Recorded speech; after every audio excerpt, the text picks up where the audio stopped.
Well, it's 2025, and I'm sure you'd agree that our nation, Canada, is at a pivotal point in our history. The question is during this nonstop onslaught of Trump policy changes and its impact on our country, what are we going to do about it? Well, isn't it about time that we Trump proof our economy? And that's what we're going to talk about today. Well, during this year, 2025, who would believe that we'd be in such a series of challenges? And of course, it's always a good thing to call good friends for advice. So, on that note, I wanted to ask my friend Thomas S. Caldwell his advice in terms of how should we go in terms of a vigorous policy path as we look to Canada's future. How do we Trump-proof our economy? So let's look at the policies that will create surely a more prosperous and free nation. So with me here today is Thomas S. Caldwell. He's the president of Caldwell Securities, and he's also the president of Urbana Corporation. A warm welcome, Tom. Thank you very much, David.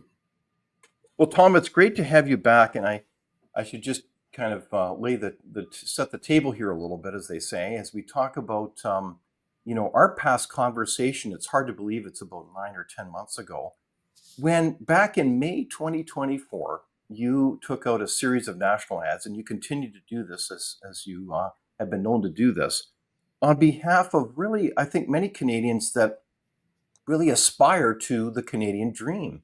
And I wanted to play a little bit of a clip from that interview to kind of put into context that ad.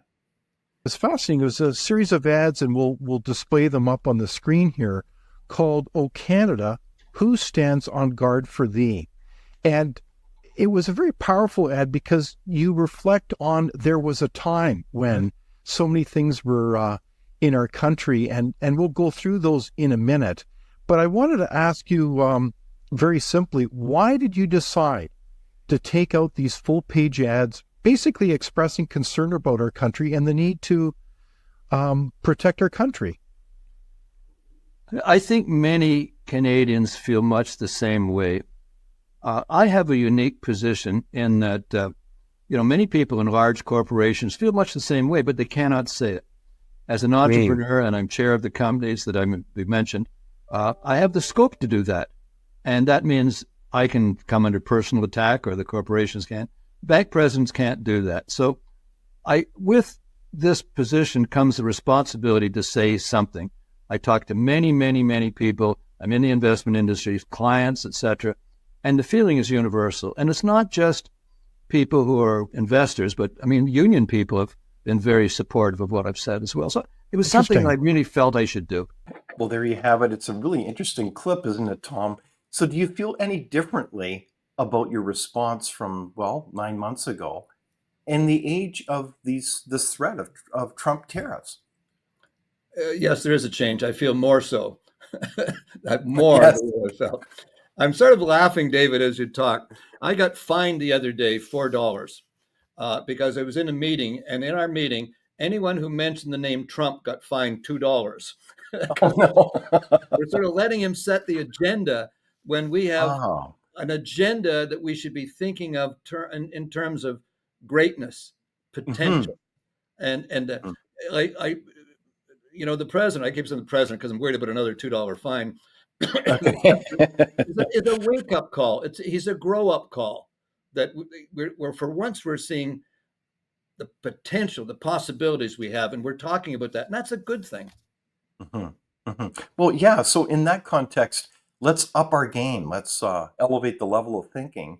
And I like that approach here where let's focus on building Canada. So it's in that spirit, I thought, well, let's give you a call, so to speak, and seek some wise wisdom and advice here in terms of what we should be doing. And I guess one of the things I do want to start, and please forgive me, I'm going to read a quote from the Bank of Canada, the governor, Tiff Macklem, who said that President Donald Trump's threats of new tariffs are already affecting business and household confidence, particularly in Canada and Mexico. Would that be a fair comment? Oh, yes. I think people are anxious, they're concerned, and particularly not only in the sectors directly targeted, say autos, but all right across the country. This thing, being a 51st state, all of this stuff really affects our psyche, how we feel about ourselves. But the good news is we start to get a little angry, and getting a little angry, then you start to say, okay, let's go do something about this. And Yeah.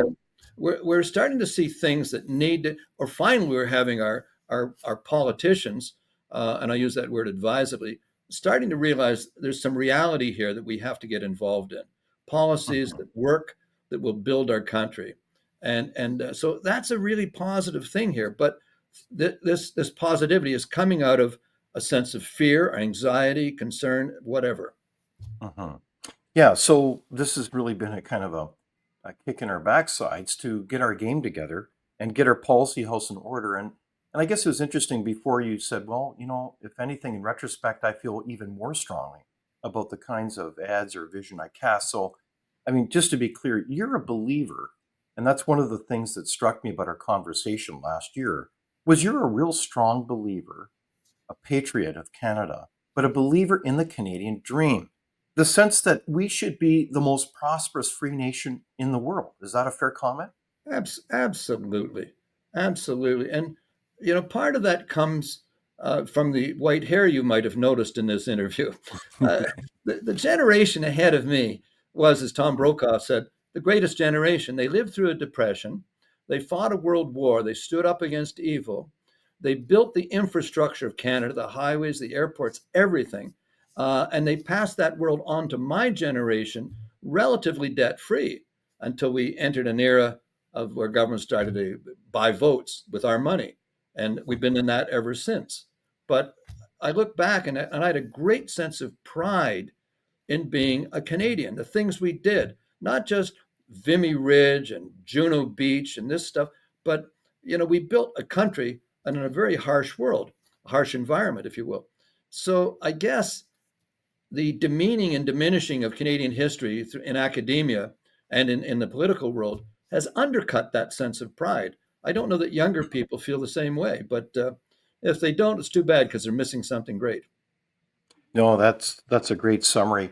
So, Tom, when we look at the current affairs, I guess one of the phrases that comes to my mind is that Canada has an opportunity now to really up our game by getting back to the basics.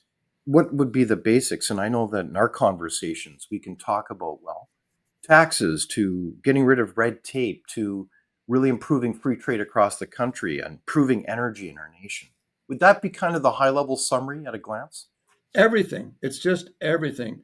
Mhm. Governments at all level have become far too intrusive in our lives.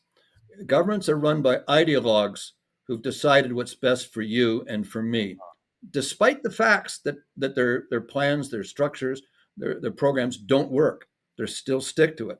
And I think we need to have grown-ups that can say what's right for the people of this country. My granddaughter, we were having one of my granddaughters. I have a whole bunch of them. The youngest one said, the job of government is to invest in renewables." Mm. I don't know where you got that. Interesting. I said, I think the job of government is to establish the environment wherein the people that live in the country can realize their own greatest potential. That's the Indeed. job of government, not to invest in renewal. That's my job, to invest in stuff kind of thing. So Yeah. I think that's how they're all so conditioned these days. Every answer to every problem begins with the government, and it's not. But we've Mhm. been so conditioned to that, to be thinking in that way. And they create the problem and then they pretend to solve the problems. And it doesn't work that way.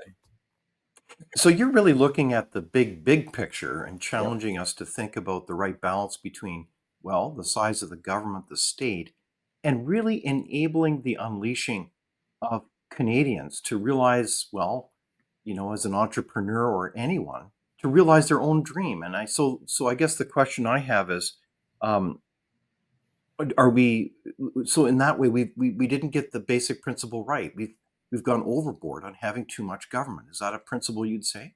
Too much government and too much control of micro issues. Mm. If even in the election world, everybody's got a program, another program. If Mhm. we reduce taxes on this, they're trying to use the economy to control outcomes and control what people do. I Mhm. think we should simplify the programs we have. That means less civil servants, by the way, to setting an environment, trusting the people of the country to build the country and do the stuff that's necessary. But our tax regime is very onerous at every single level, Mhm. and regulation in every single industry. I'm in the securities industry, and there is no capital market for new enterprise in this country. It's been obliterated by regulations that have gone geometric over the years. So we spend half our time filling in papers, et cetera, as opposed to coming up with ideas and concepts. So it's Wow. every industry. It's not just the securities industry, which is off the Richter scale overregulated, but Mm. it's every other industry. And what's the net result of this? You know, we keep saying our biggest export is energy and autos. You know what our Mhm. biggest export is now? It used to be stand-up comics. Our biggest export now is really smart young Canadians. And No we can't kidding. be doing that. We cannot be doing that. No. I talk to young people in Canada, say, if you want to make some money, you got to go to the States. I mean, you can't Oh play in my. this mud puddle here. There's a big game going on. Get involved in the big game. And that's morally wrong for what we've been given. Mhm. So Well, yeah. Okay. So this is a major problem that we're really not talking about in the public square is the departure of people. Like in order to build a great team, you not only have to have, well, a smart plan, good policy, but you need great people, in all different kinds of roles. But you need those persons that are going to help build that country. And so your observation is, and certainly a lot of stats show this, is we're losing a lot of tremendous Canadian leaders to the United States. That's the irony to this, isn't it? absolutely. I've said for many years, Canada is a great country to start a business. It is not a good country to build a business. If you're going to build it, I'm involved very much in private equity, and I Mhm. will invest in relatively newer enterprises. And my liquidity moment, in the old days, it used to be an initial public offering where people could participate in this new business, if you will. Mhm. You can't do that in Canada anymore. The ecosystem has been destroyed through regulation, frankly. So you can't do that in Canada. My liquidity moment is selling the company. And 90% of the time, it's to a large US company. And that's just the way it is. That's the reality. And also, financing is done in private equity. So it's the big money investors that have a chance to participate. Not the smaller investor who can buy a couple of $1,000s worth of this new enterprise. So we've Mhm. bubble wrap people, but that's just our industry. It goes in every industry, and they're Okay. these interprovincial barriers. That's an obvious one, and there's one gorilla in the room that nobody likes to talk about too much is Quebec. Period. You want to be part of the company or not? I mean, you cannot, be buying Venezuelan and American oil and getting equalization payments from Alberta. I think Premier Smith is absolutely right. You know, you're part of us or you're not part of us. So these are there's a I Wow. don't the problems facing us are very large, and I do not know that we're going to solve them all. Politics is the art of 50% solutions, but even Mhm. moving in that direction would be positive. Okay, so we've got a lot of work to do to get our country firing in all cylinders. I mean, you've just mentioned a number of things, one of which is this ecosystem idea. I mean, you work to lead up a large investment firm. So I've got a couple questions. You refer to this ecosystem. What do you mean by that to help build and nurture businesses? When I started our firm 40 years ago, there was about 100 similar companies. I think there's three now. I mean, there's the example right there. Mhm. Literally, the concept of new ideas and funding business, the mechanisms aren't there to do it. Even if raising it could be a good deal, the mechanisms really aren't there to do that. I went down to the prospectors and developers convention. It's a big mining thing in Toronto, so Mhm. I go down Yes. and I feel kind of sad when I go to because they're entrepreneurs, they're dreamers, and they're oddballs. I know because I'm an entrepreneur and I'm an oddball. Mhm. But they're brilliant ideas, they're dreams, they're hopes, and I feel like saying to them, the money isn't here for that. The money isn't available to you. You think it is because you think it's a great idea, but the mechanisms aren't there. So you mean to say that I can't just go to my bank if I have an entrepreneurial idea, I just can't go to my bank and borrow the money? Oh, you Um, can, but you have to put your house up as collateral and get your wife to sign off. I've had to do that several times over oh, my career. well, Banks use debt and they want their money back. Banks are an inappropriate environment for funding new enterprise because it's risk involved. and they don't Mhm. like risk. But they dominate the investment scene, ergo, risk is not accepted anymore. So that's part of Mhm. the mechanism we've created. That's just one example, but it extends across every other industry as well. Okay, but you're giving us some, well, therapy in terms of understanding that I think a lot of Canadians would assume that Canada is a very business-friendly environment. That's not really Absolutely. true. I mean, I hear this all the time from Absolutely people. not. It is Not. nowhere near that. It is not. NOT, period. Absolutely. We've had program. This country has been hostile to business, certainly for the last decade. You mentioned that who stands on guard for Canada. I talked about economic growth. There was a time when economic growth was given in Canada. I got Yes. more hate literature because of that. I should be shot. I should be in jail. I don't Pardon deserve me? to live. That was the one sentence because people equated that to being, quote, a climate change denier kind of thing. No So we're all kidding. been so conditioned in that. But the mere phrase of economic growth just fueled tremendous opposition. So that's the mindset. And that comes through, an absolutely bizarre academic world where kids Mhm. are not educated. They're just socially conditioned now. So they're conditioned. And so when someone talks about why do we, because if we grow the economy, guess what, kids? We can help people in need. Mhm. But Mhm. if we, let me put it this way: we can't solve poverty and homelessness, but we're going to change the world's temperature. You know, Okay, so you really do believe that, let's get on with the program of a growth economy, of prosperity. And I want to bring up a slide here because it's very interesting how it illustrates a powerful story. And this is growth based on GDP, or gross domestic product, per person or per capita in the last 10 years. And at the very top, in that little red block there, is Canada at 0.5%. And we run down from Germany to Italy to the Netherlands. Well, the Netherlands is at 14.3%. And of course, the United States at a whopping 20.7% growth. So why is this? Like when I first saw this graph a number of weeks ago, I was kind of shocked that we're at such a differential. It's like we're a growth laggard. Like what happened to Canada here? What's the problem here, Tom? well, the problem is an anti-growth mindset at all levels of government, not just you like to blame the feds, but it's at the Mhm, federal level, at the provincial, and a municipal level. I mean, if you take Toronto, for example, we have bike lanes. Okay, bicycle people like that, but guess mhm, what? It's created horrendous traffic problems in Toronto. So no mhm. major company will locate a head office in Toronto. Downtown is hollowing out. I mean, I rode Oh, the just subway. just hold on for a second. I don't want to lose that headline. So are you saying anecdotally, you rub shoulders with all kinds of decision makers that there's parties who just say, I don't want to locate downtown Toronto or other Oh, downtowns for that absolutely, matter, because it's absolutely. too painful to get around there because of these crazy bike lanes. Is Our that company will not rent more space downtown. We will go satellite branches. We won't down. Listen, I rode the subway this morning. I had some big guy yelling and screaming every manner of invective, threatening me and everybody else getting on the subway. And that's the norm. Who's going to be? How many crazies do I get on my subway ride Mhm, today?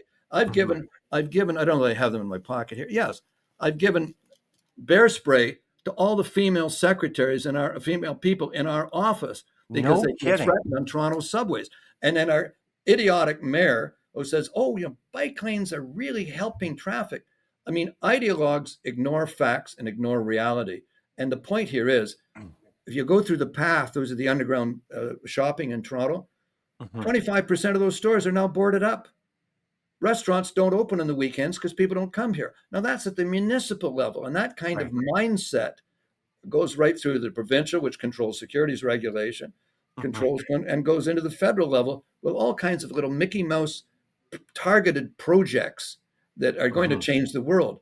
We have to think in a bigger scale than that. Taxes and regulations, cut them all. Figure out how you're going to do it and figure out how you're going to do it. Whereas governments are, if you look at taxes in Toronto, the taxes on a house in Toronto have gone up 20% in the last year and a half. 20%. mhm, mhm. City councilors have just raised their salaries 24%, just a matter of weeks ago. So this is the attitude we have that government has got really out of control at all levels, and we just need to be more efficient. I'm not suggesting an Elon Musk here. Don't get me wrong. Yes, right. No, I'm just but trying to let's get to what normal should look like. but you're calling for common sense here, and I just chuckle about the whole issue of bicycle lanes across Canada because I see them everywhere. I was just in Winnipeg, and I see bicycle lanes, and in Regina, I see them in Calgary. I mean, they are everywhere. Yeah. And, it's not like I'm against bicycling because I love it. I think it's a great thing to do.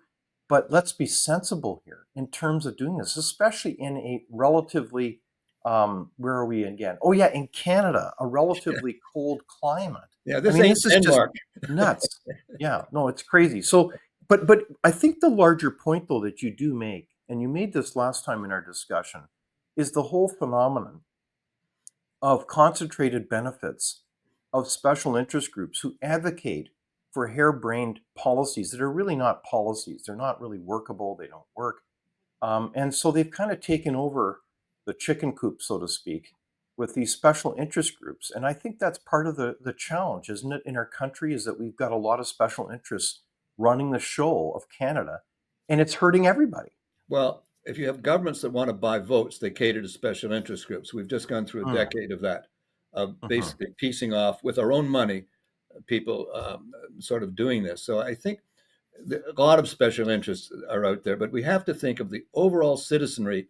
What's going to enable people to realize their greatest potential, the mhm, possibilities? That's why people come to this country. They come to this country to build something, and we should give them that opportunity as opposed to grabbing as much as we can of the money they get on the way through. mhm, So I mean, it's a broader picture, uh, and it's one that's based on confidence in ourselves, confidence mhm, in the people. Canada is the people of Canada are great, well educated, mhm. positive, helpful. I was in my New York office some years ago and I banged into the wall and I apologized. And everybody said, that's the Canadian, but it's not that we're Mickey Mouse. Mhm. My son Brendan put a great ad in recently about Canadian values. And he said, our heroes it's not John Wayne, it's Terry Fox, the people Mm, that can endure and create and do something. right on. Toughness is not what you can inflict. Toughness is what you can endure and still Mhm. keep going. And we've got I that like message. that. We've got that message. Well, and I think that Canadian attitude of endurance coupled with a can-do attitude really makes this nation incredible, and that's part of our team ethos and culture. So that's a very important thing to be aware of and promote that. So speaking of the attitude of Canadians here, if we look back, I can take a bit of temperature read on this. I mean, you're in the investment business. What's the mood of Canadians? I know that Nanos did a recent survey and said that there's a lot of Canadians don't really believe that the next generation has any chance of having a higher standard of living. Are you reading the same type of mood and ethos among the people you deal with? Of course, there is a prevailing pessimism and also the good news, the prevailing realization that governments are not the answer. You get all these Mm, people who are, dealing with bread and circuses or whatever, if you will. Oh, it's wonderful, isn't this great? But that's not the reality on the ground. People judge their well-being by the ability to grow. I used to say many years ago, I could wash all the cars in the basement of our building every day, as long as one day I know I'm going to own all the cars in the basement. I can yes. put up with anything if I feel I'm building. And Canadians are like that. We can do anything. Mhm. This is the country that you can die in just by being left outside. We built an incredible country. So, It's amazing. but I think this pride, this confidence has been debilitated over the years by governments basically fostering it. Look to us and Mhm, we'll take care of you. Don't bother thinking. Don't bother. You don't need to work. We'll mhm, take care of you. And I don't know that that's helpful. I have to feel, and I think look at I got some wonderful young people working on it. They have to feel they're making progress. They're accomplishing something. A sense of mhm. pride. Give them challenges. Canadians need to be given challenges, saying we can build this. Here's what we're going to do, and everybody's got to work harder at it. Canadians would do that. I mean, I know enough. I travel this country from one end to the other, north, south, everything. I know lots and lots of, and I can see it. And I, as I say, I ride the subway. I know what people are thinking. I can tell by the look in their faces. There is a Mm. pessimism right now And this is a time where we require leadership, Ah, not political maneuvering or slagging the other guy, whoever he or she happens to be. mhm, I don't want to hear that stuff anymore. Everybody's yeah. flawed. That's why you go into politics. You're a flawed individual. That's why you do it. Well, I tell you, I like your attitude, Tom, because you're challenging us, well, frankly, to focus on policy issues that are going to make a real difference in Canadian lives, not head fakes. But what you're also doing in a way is really challenging everybody to grow up as adults. Like adults look after their lives. They don't always look for a handout. I mean, that's a pretty basic principle, isn't it? Absolutely. I have a picture in my wall of John Campbell, who was our legal counsel, who's long since passed away. John is a World War II veteran. He commanded 24 tanks. He was in something like 30 actions. He commanded a squadron of tanks in 30 actions, and he turned 21 the day the war ended. He did this Wow. as a 20-year-old. And now, Astounding. what's the phrase adulting? People don't grow up until they're in their 30s now, whereas Mhm, he had to mhm. grow up when he was 20 years of age and had to deal with stuff that was very, very hard for a young man. But they rose to the challenge, and people will rise to the challenge. Mhm. But you got to challenge them first. Yeah, but let's remember that history. So when we look at Canada today, we've alluded to a lot of policy issues. I think one of the number one policy issues that we face is, quite frankly, is affordability. The concern that there's been a lot of inflation in this country. What's the short answer as to why we have inflation? Government spending money like drunken sailors, Hmm. and they print them. And like it or not, if you America, the inflation they can control because it's a world reserve currency. It goes out in the world under people's mattresses. They have it. It funds Yeah. world trade. But in Canada, we are a closed society, and we're dependent on the United States far more than we should be. And we have governments that come up with policy after policy after policy, and tax after tax after tax. For Mhm. example, in Toronto, if you buy a condominium or a house, 30% of the cost of that new house goes to government in some form of taxation. And they're always talking, oh, about affordability of houses, yet they grant themselves a 24% increase.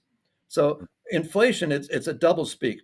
And they always try to play off the rich, the poor, the middle class. Mhm. There's only two classes, contributors and non-contributors.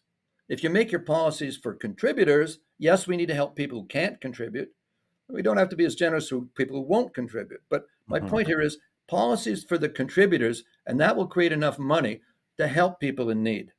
I mean, that's really where it's a Mhm. different mindset. Mhm. Okay, so inflation doesn't come from the producer or the consumer. It comes from government printing too much darn money. I mean, that's the story here. As what is our deficit now federally alone? I think it's well over $60 billion. It's just remarkable. I would never thought I would see it that high.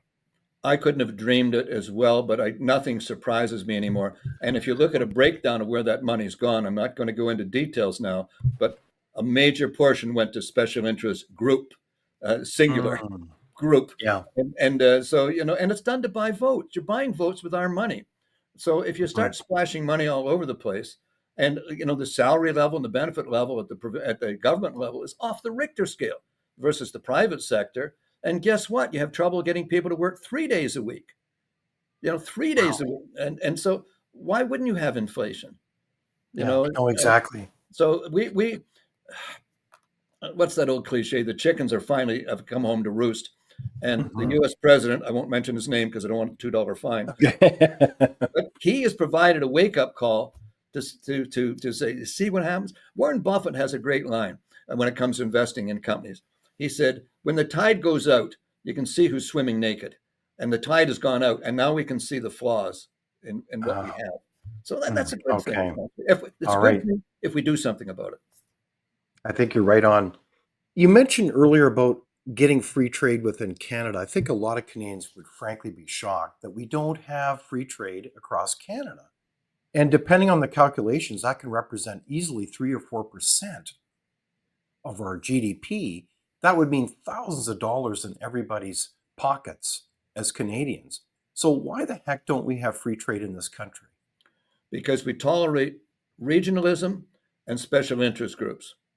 And, if you have, say, not to pick on Quebec, but they've got to decide, are we a country or are we not a country? And if we're not a country, we might as well join the states.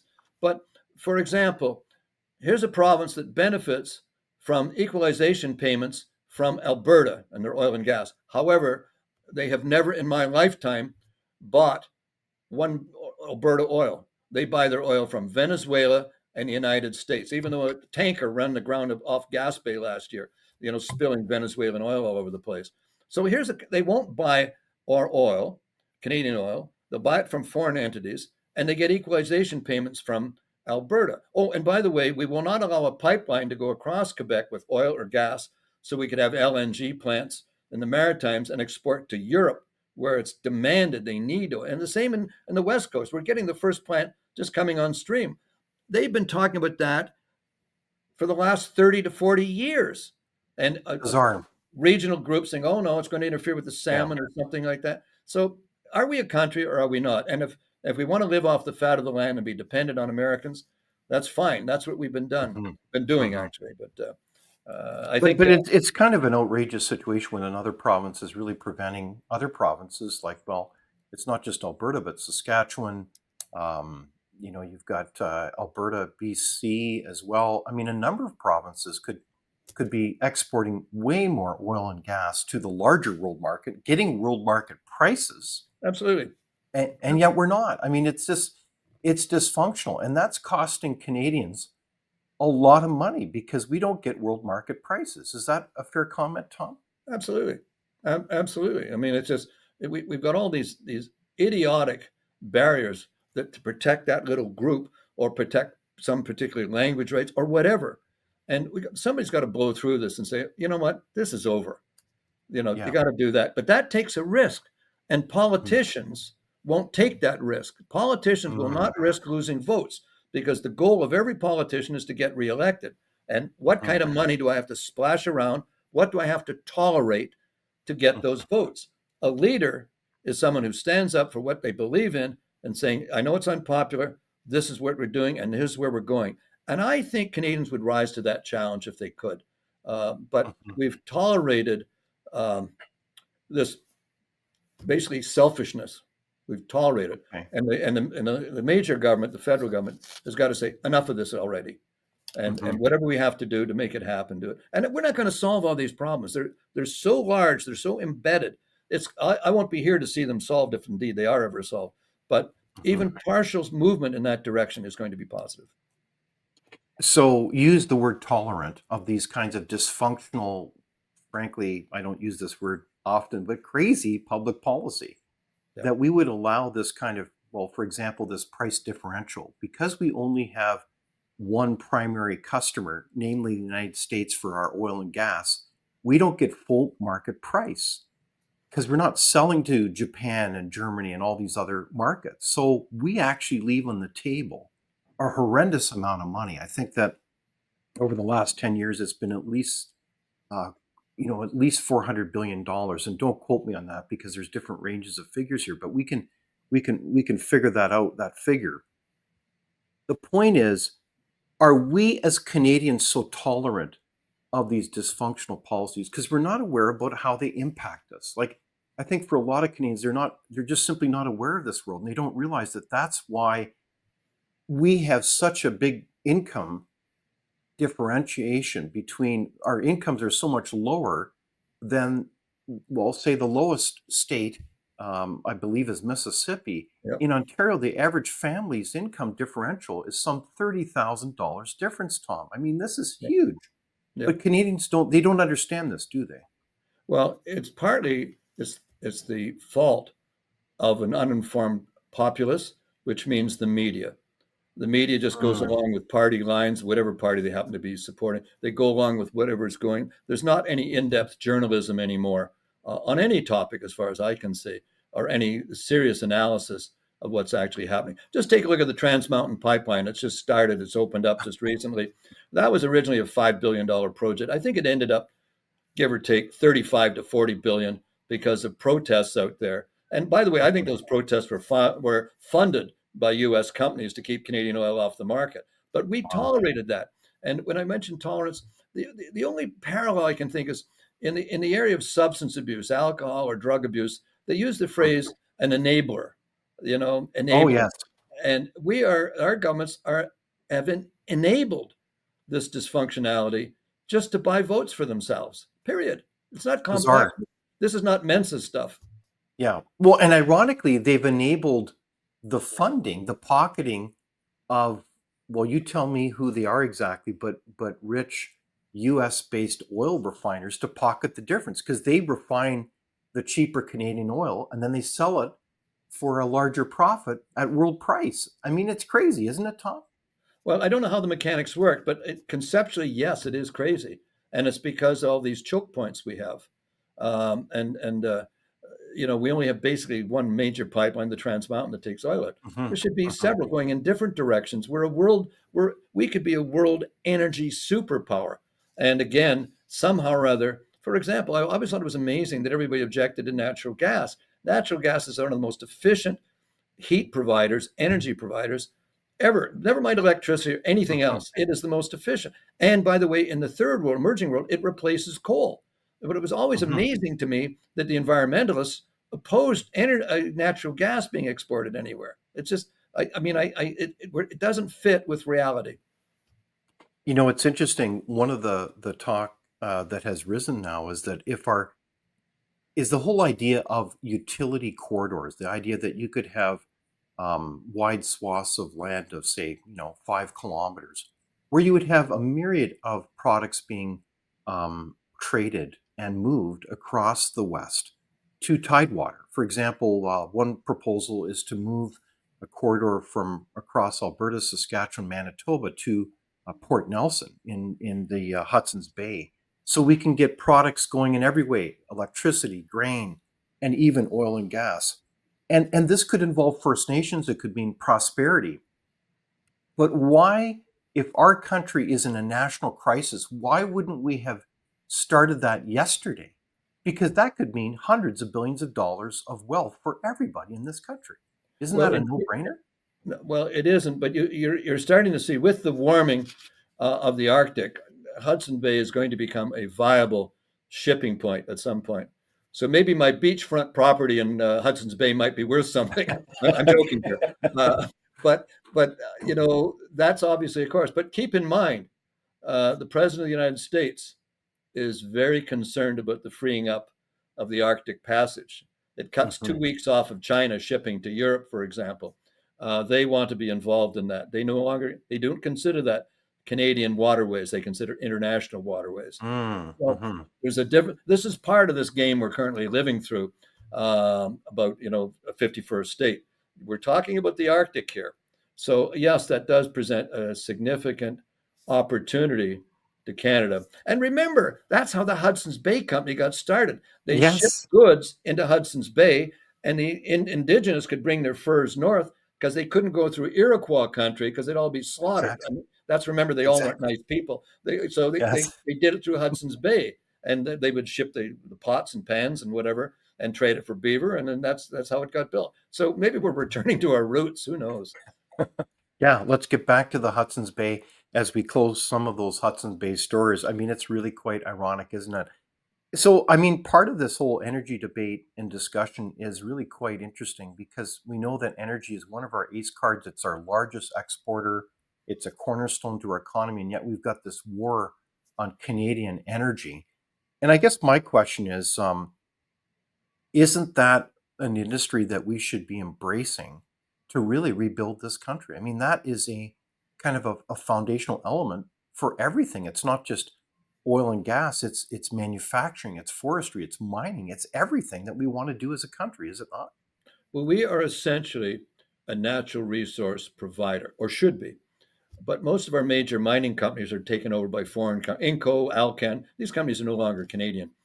These were cornerstones in Canada.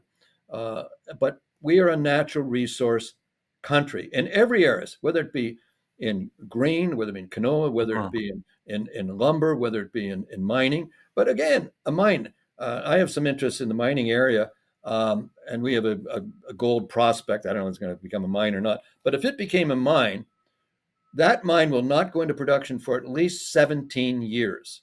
17 years. That's the general turnaround to get in production. And that comes back to this regulation thing.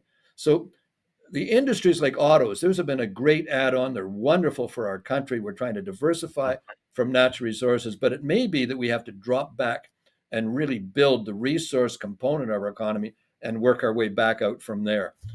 Because all these projects that governments come out with, like a high-speed train to Quebec City, I mean, why, for God's sake? I mean, and you know, these government projects are just boondoggles.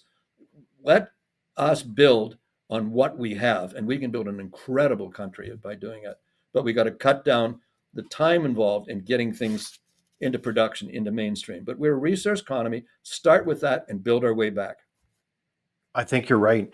So if we're to build out our resource economy and frankly every business within our country, the issue of taxation comes to mind. And I mean, I know that we've talked before about the whole capital gains situation, and I know that there's been decisions to try to, well, increase it. And now we've heard announcements by a variety of parties that they want to decrease it. All I know is that in Canada right now, and there are exceptions, namely Alberta and Saskatchewan, we have a combined tax for Canadians of well over 50%, a combined tax being federal, provincial taxes, let alone other taxes. If you were king for a day, Tom, what would you change in terms of our tax system today to really get this country moving again? Well, I would reduce taxes at literally all levels, not only at the income tax, because remember, you mentioned it's 55%. If you add in your house tax, your HST, your GST, and all these other taxes, I mean, the carbon tax was a classic one. You paid tax on the carbon tax, you know, taxes on taxes. I mean, I would cut taxes across the board, and I would look to government to say, I want simpler programs and I don't want Mickey Mouse little programs. Like we're starting one now. Oh, capital gains could be reduced if you buy a Canadian company. You can't be targeting like this. You know, just keep it simple. If I Yes. had, I would, I think that would be my, if I ran for politics, I would, which I've never been tempted to, by the way, I would say keep it simple would be my mantra. And that goes for taxes and regulations and everything else. Allow people to grow and to build and to accumulate wealth. And as you accumulate wealth, you can do all kinds of neat things. I mean, I've been very fortunate and very blessed, might I say. We fund an orphanage in Bombay, in India, 30 little girls. We've done that for years and years, and we can do stuff. And I know lots of people who have had some good fortune in their lives, and no, all of them are benefactors and giving money out and trying to build this country. You're not talking about rapacious, you know, somebody twirling his mustache foreclosing on mortgages. Yeah, you might have some of those, but by and large, most people try to give back because we've been also Sure. blessed in this country. But the point is that if we end up remitting over half our government, so many Canadians do that. I know that there's some others that don't pay anything and benefit. And you know, we want to be a caring society, but ultimately, if you don't have any incentive, e.g., you're not keeping half your income, that really is part of our low productivity story, is it not, as a country? It's part of our low productivity story, the important part. It's also part of our low morale start as well. You Mm-hmm. know, it's you feel you can't get ahead. That's why younger people are thinking about the United States. That's why people just say, well, I can't get ahead here. I can't accumulate wealth here. Mm-hmm. And accumulating wealth is not a bad thing. You know, you want to encourage people to do it. That's why Mm-hmm. you're in a country. It's the framework where you can create and add jobs and add productivity. I started this firm. I started our firm. I don't know. I think I had about $1,000, and I borrowed everything on my house. We have 60 some odd people. We made an investment in a company that enabled a whole new industry to develop that created 150,000 jobs and $15 billion in GDP. And that investment was a $6 million investment. They do not understand how the system works. I can't think of any government program that's even come close to that. So, Wow. you know, and the point is, I get whacked at significant. I mean, I can't die because my capital gains tax was going to be too high. I got to stay living for a long time. So we got to enable people to realize their potential. That's really all I'm saying. And keep it simple will enable them to do so. Right on. So You've also alluded to the importance of, well, education as an example, where we've got to not only skill people up with the ABCs, but we need to get them into the sciences and to technology. And I guess one of the things I've noticed is that when it comes to Canada, we really have infected our educational systems, both at the elementary school level all the way up to universities, with this whole ideology of diversity, equity, inclusion. And I guess my question is this: is that a problem if it detracts from, well, principles of merit? I mean, isn't that part of the Canadian dream? Is that we've undermined that fundamental core principle of, well, pursuing life based on merit? DEI is racist, period. Okay. Mm, Our yeah. company is probably one of the most diverse in the investment industry. We have people from everywhere, from every manner of background, and we'd still be in trouble because we don't have a policy. Our policy is to hire the best people we can, and the diversity takes care of itself. There's Mhm. some bright people from, and I have a tremendous regard for people who come to this country because they've given up their language, their culture, their family, Indeed. their friends to build something, to come here to build something. And by the way, what is interesting, if you come as an immigrant, you're on your own. If you come as a refugee, we just pour money at you, and there's this dichotomy. I have a lot of people Yeah. that just come. And I would say in our company, I would say uh, 70 to 80% are either brand new Canadians or first generation Canadian. I'm first generation Canadian. So DEI policy is saying, well, clearly you're not up to snuff and we have to make special allowances for you. Mm, I'm mhm. responsible for people's money. I'm responsible for their investments. I got to have the best people I have working for me. And in so doing, the diversity is taking care of itself because there's lots of smart people. The smart people aren't white old guys like me. There's all kinds of really bright people that have come to this country. Mhm. That stuff. But let me give you a quick example. I went to the public school system in Toronto. I went to Runnymede Public School, and then I went to what was then the worst high school in Toronto. I won't name it. And if you got to grade 10 in my school, you were an intellectual heavyweight. But my Okay. education is far better than anybody I've had. I have PhDs working for this firm who are functionally illiterate. They're not talking English.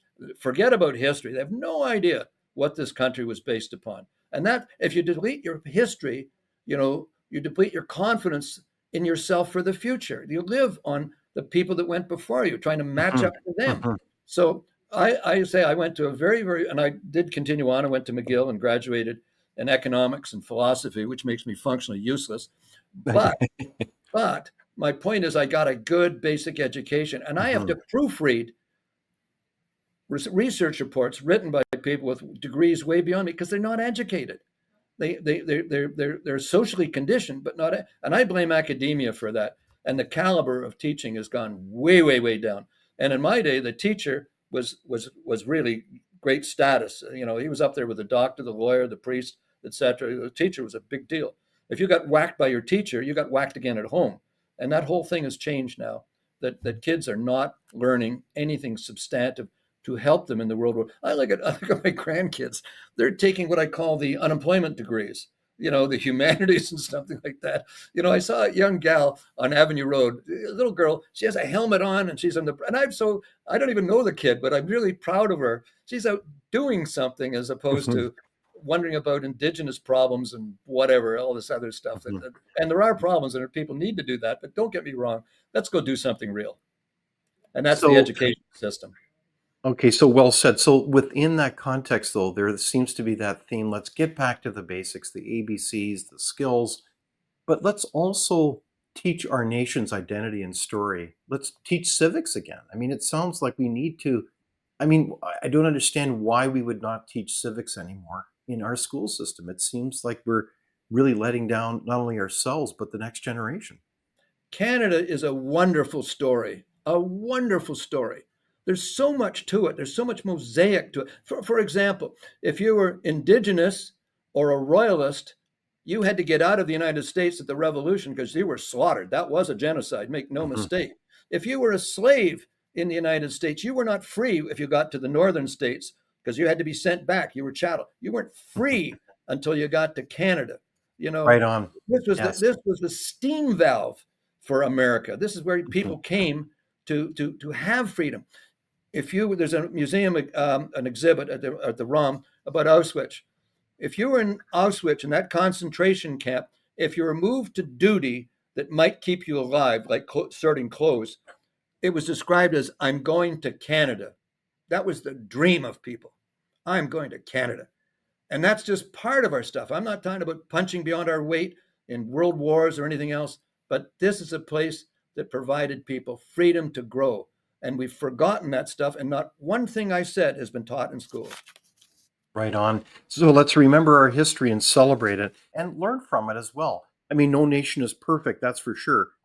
So one of the things that also strikes me about our conversation, Tom, is that we really have an opportunity to develop prosperity for everybody, but yet one of the things I come across regularly, and it's astounding how often it comes up, is I meet this unique class of people that are relatively new immigrants to this nation. Maybe they've been here maybe a year or two, and they're kind of sad. They're looking at going back because they said, you know what? I don't know why I'm here. I can't get ahead. I don't have any hope of getting ahead. There's a lot And of those that. people are moving. And are you seeing that as well? Because I know the stats are showing a Absolutely. record number of immigrants going back to where they came from. This had promise, and we haven't lived up to it. I have a client who came from a communist country, and she said, I came from a socialist country, and this country's even worse. She said, it's just getting ridiculous. I wonder why I came here. I should have gone to America. And a lot of immigrants are feeling that way. And that's we've robbed ourselves of our pride, of our history, and our possibilities. And the problem here we have, I believe, this is just my own 2 cents worth, but we have politicians. We need leaders. And I don't see on the horizon an inspirational, visionary, hey, we can do this on the world stage. I hear little Mickey Mouse policies. I hear slagging each other. I don't want to hear that stuff. Where is the leadership coming in this country? And I'm speaking right across the political spectrum. Okay, so within that whole discussion about leadership, and I think you're very much articulating a point that I think is resonating with Canadians. This is a pivotal point in our nation's history. There's no doubt about it. Yep. And I guess what I'm asking you, Tom, is from our leadership class, we need both an inspiring discussion about these public policy choices, but one that puts it on the line and says Canada really needs to not only grow up, but we have to make transformational changes to realize the potential of the Canadian dream. Is that what you're getting at? Absolutely. You're bang on. That's exactly what we need. And I don't know that it's come across to our political class. They're still playing silly bears, splashing in a mud puddle, and there's a tsunami wave coming. And that's the thing that concerns me. We can have a real say in the world as a mid power. People look to us and they're kind of disappointed, that we're not what we could, should, and might be. And it comes down to we've been let down by our political class of all stripes, by the way. They're just Indeed. selfish, self-absorbed people feathering their own nest to try to stay in power instead of accomplishing something great. Maybe they just can't think great anymore. Maybe though, here's how I try to content myself. Maybe leaders will emerge. If you take a look at Churchill was considered an alcoholic, self-promotive, flipping sides both ways. Yet at the right moment, he emerged as the leader. And so maybe leaders will emerge out of this, that they'll catch a vision of what we can be. I hope that's the case. Indeed. So let's talk a little bit about leadership. As some play checkers, we need to play chess. You've done a lot of negotiations. And if we look at our current state of affairs, we notice that Canada and the United States, as the United States negotiates with so many others as well, is laying the groundwork for larger negotiations, whether we like it or not. They are restructuring their nation in the United States as they face large deficits and debts, as they look at all kinds of grievances, as they call us out as a NATO laggard and all the rest. But let's talk about negotiations. Because as we look at our relationship with the United States, we're dealing with a giant, a superpower. Um, the amount of trade that we make with them is on a much smaller scale than certainly their economy. I mean, they're some 11 times larger than ourselves. It's known as asymmetrical negotiation. So, what cards do we have to play during this time of negotiation with the United States, a giant? How would you approach this negotiation, Tom? Well, let me quote Don Regan. Don Regan was the president of Mhm. Merrill Lynch, and he went on to Yes. be White House chief of staff for Ronald Reagan. I knew him personally. And one day at lunch, he said to me, referring to the US, never get into a stamping fight with an elephant. And that Mm, would be my point here is if you're in negotiation, you don't play the other guy's game. You're clear, you're reasonable, and you just stay your ground and you don't get goaded into idiocy. And the confrontational thing is, confrontation with an elephant doesn't work. mhm, You know, my son Brendan had a great Canadian values in a time of a trade war, and he said basically we shouldn't be trying to increase tariffs. You see, Premier Ford tried to, oh, we're going to increase electricity 25%. And then mhm, Trump said, okay, no problem, 50% now on aluminum. And okay, now we backed it off. We look like idiots. The point here is you don't play the other guy's game. Well, you can say, you know what? You're increasing tariffs all over the world. You're scaring the heck out of your trading partners and your military allies. Canada is a free trading country. We believe free trade has brought immense wealth across the world, raised people up. We're going to stay to that. We're going to keep our tariffs as they are. In fact, we're going to start to reduce them because we are a world trading country.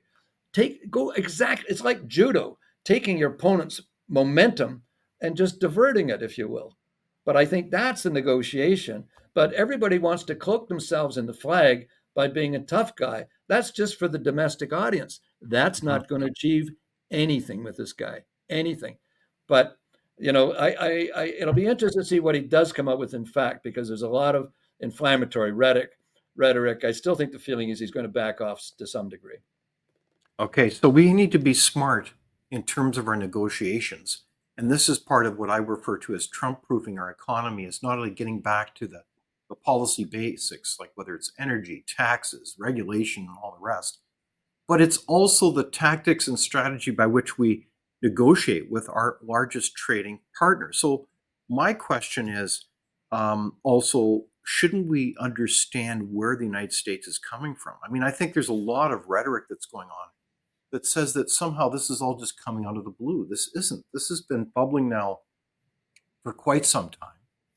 So we need to understand that well, for example, if the Americans see security as a primary issue, not a secondary one, then we've got to get with the program on our NATO contractual obligations because we don't meet them, do we, Tom? Nowhere near, and we haven't in the past. All we've done is talk. There's a phrase in America, and I sat in a defense think tank in Ottawa for many years as a director. I've been in Afghanistan with our battle group, and there's an American phrase: Canadians will offer you every assistance short of real help. And it's all rhetoric, it's all talk. Our governments for several years have done this. That we're in a dangerous world. And by the way, if you're not participating in defense of the free world, you do not have a voice in world trade. You don't Ah, have a, that's it. you don't have a voice in anything else. You're just seen as a mooch, and we are and have been, and we have never been mooches. We punch way beyond our weight in so many areas, and including Afghanistan. So the point is, we have acquired this reputation through neglect and cheapness, if you will, or trying to spend money to buy votes and other matter, because defense is not a big vote getter necessarily. But you have to participate if you want a voice at the table in any other issue, trade, security, anything, human rights. You don't have a voice unless you got a couple of chips in the game and you're playing at the table with the big kids. And Okay, that's what we've so missed. so it No say. sounds You know like what I say. so it sounds like we've been called out on a number of issues, including legitimately our failure to meet basic contractual obligations in NATO. I had a recent conversation with my friend Lieutenant General Michel Maisonneuve about this very issue. It's like Canada has withdrawn from the world stage. And so we're left there. We can't even participate in military exercises because we don't have interoperability, because we don't have the equipment. We don't have anything to offer. So this is a major embarrassment. The Americans see through this as well as every other ally. And we don't seem to connect the dots that if you aren't at the security table, you're not at, as you say, the economic table. You're not General Masonov is absolutely right. I had dinner with him 2 nights ago, and but he's absolutely correct. But you don't have to be a military person to know that. You can be a diplomat. You can be anything to do in politics. If you're not participating in security, you're not participating in anything else. Not just trade, anything else. Nobody listens to you. But our political class doesn't get this, do they? Well, they don't want to because they'd rather buy votes for their particular parties, whatever one they happens to be, by just piecing the money off somewhere else. There's a certain amount of dues we have to pay to be living in the free world. And that dues, we have not been paying our dues. And the Europeans call it the Canadian solution, where you don't do anything and you expect the Americans to come and take care of you. I think America's quite right in that. I mean, within all the rhetoric coming from the States, there's a lot of unjust and exaggerated nonsense. Sure. But within that, there's some grains of validity, if we will. So would you say it's a fair comment to say that our country's at a crossroads, Tom? Will we grow up? Is that the question? We're either going to go forward or going to go backward from here. So why do you speak up? Why are you doing these ads? Why do you care about this country, Tom? I care about the country because it's wonderful to me. And listen, I'm 81 years of age. I'm going to be croaked soon. I'm not going to be around for all this stuff. I want to lay you something better, share what I possibly can. I have the opportunity to speak out, and I will. And yeah, I'm going to get some flack for it. I have done in the past. I don't care. It doesn't matter. This is an important thing to do. And as I think I said in the previous interview with you, a lot of people in the corporate world can't do this. I can do it because they can't fire me right now. So, and I'm closer to the exit than I am to the entrance of this game. And I want to try to leave something a little bit better and say, share, because, there's a wonder. I am so proud of this country. This is the best country. And it breaks my heart to see the lack of leadership that we've had in this country for many, many years, the smallness. Think big, dream big, and then get on with your dream. Well, Thomas S. Caldwell, it's been a pleasure to talk with you today and for challenging each and every one of us as Canadian citizens to speak up, to be proud not only of our country, but to also be there to think through these policies issues for the sake of the next generation. So thank you so much, Tom. David, thank you for the opportunity, and God bless you and all the work you're doing in this regard, because I know you're at night and day. So thank you. And thank you for including me. Thank you so much, Tom. We do not accept any government funding. We work for you. Thank you for supporting Frontier. Visit fcpp.org to give. While you're there, be sure to check out our latest articles and research. Without open discussion and debate, you're not thinking, nor are you free.